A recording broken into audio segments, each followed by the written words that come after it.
Hello and welcome to another adventure in the Calumet Wilderness with Sam Love. I am your host, Sam Love. I'm out in a parking lot right now. What am I doing out here? Stick around. I am up here on the levee trail at the Little Calumet River Prairie and Wetlands Preserve. It's this little 11-acre patch right off this levee at what used to be South Gleason Park. It's adjacent to the back parking lot at Indiana University Northwest. I first noticed this when I was a student here back in the 90s. I was sitting in the parking lot and I look out and I think, these aren't weeds. I didn't know what the plants were. I thought, this is really beautiful out here. A lot of color, a lot of flowers. A lot of people have contributed, but a person who's really taken the leadership is a biology professor here, Dr. Spencer Courtwright. Never got a class with him, but I've joined him on a few controlled burns, and yeah, he and his crew have just done an amazing job transforming this little sliver here that would have otherwise just been some unused, unloved edgeland. This is one of my favorite little places. I got put little in quotes because at 11 acres, it's a lot bigger than, say, the Ridge Park wetlands in the Beverly neighborhood, which is what, about an acre? Beautiful little preserve on the far south side of Chicago. So at 11 acres, this is much bigger, but really, when you walk around it, you get a sense, the general geography out here, that it is a small and delightful area. This is the old South Gleason Golf Course. It was shut down a few years ago. A lot of questions as to what's gonna go here.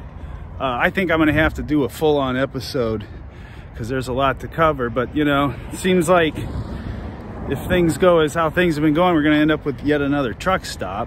Why not some student housing, maybe some retail, some, you know, low to middle income housing, leave a bunch of it open, you know, why not? I'll do another episode. And that's old Gilroy Stadium over there.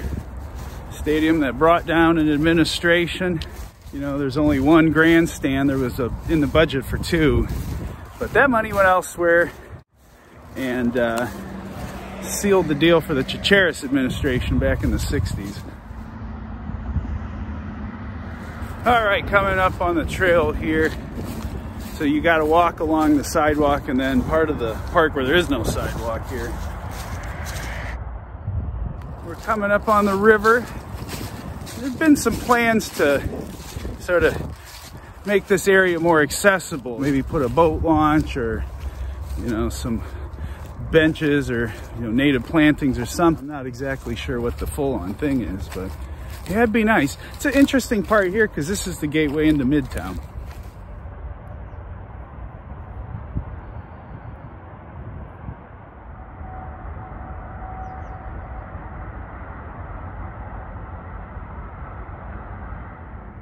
I love how the vegetation is just growing right over the boardwalk, forming a layer of soil as it progresses.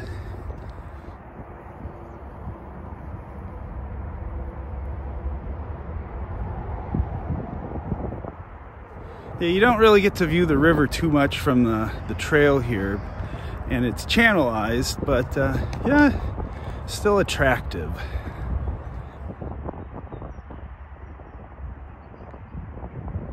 I just think this is such a beautiful part of town. Really like driving through here, especially at twilight or at night, because you feel like you're in the country. It's very open. And then you come around the curve and, you know, there's the blocky limestone modernism of IUN. It doesn't look like the rest of Gary. In fact, it really doesn't look like anywhere else. So it totally looks like Gary. And that's why it's one of my favorite parts to drive through or walk through like we're doing now. You can imagine what these folks could do with more support, more resources. Get this whole area out here more biodiverse and more beautiful. Yeah, Gleason Park really, it shows its scars, shall we say.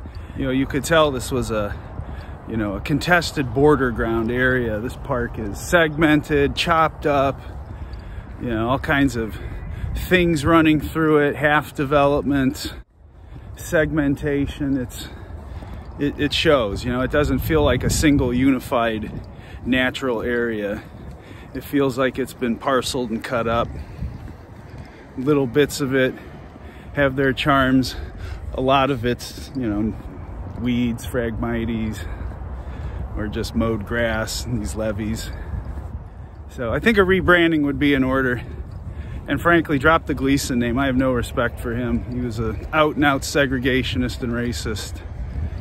You know, it's obviously you can't pin it all on one person, but if there was one person in Gary who contributed to that segmentation of this park, this natural area, William Gleason.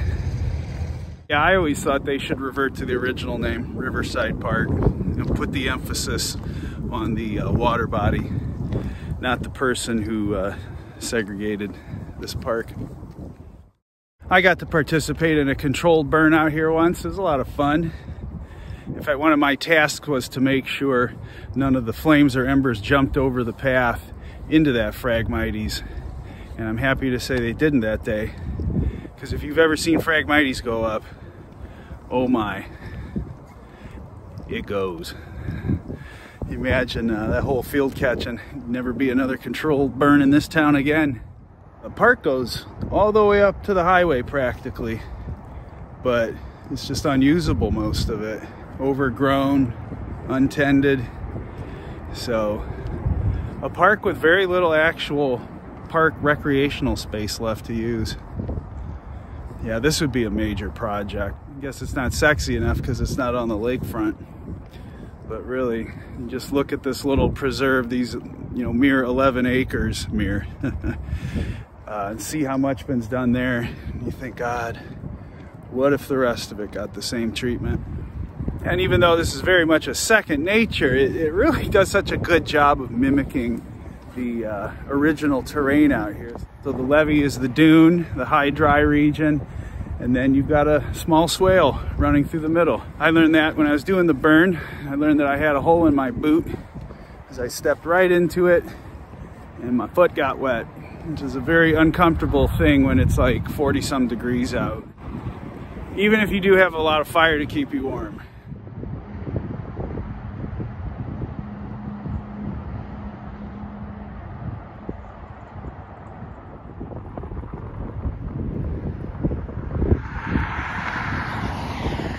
It's an outdoor classroom, learning environment for students of all ages,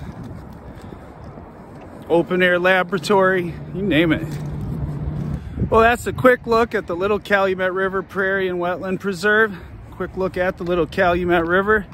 I'm actually here because I got to head to the Calumet Regional Archives and do some research. So great to have you with on another adventure in the Calumet Wilderness. Many more to come. This is beautiful weather today. I think spring's here. I'll eat those words when we get a blizzard in April, right? Well, if we do, you'll see it here on the Calumet Wilderness. Take care.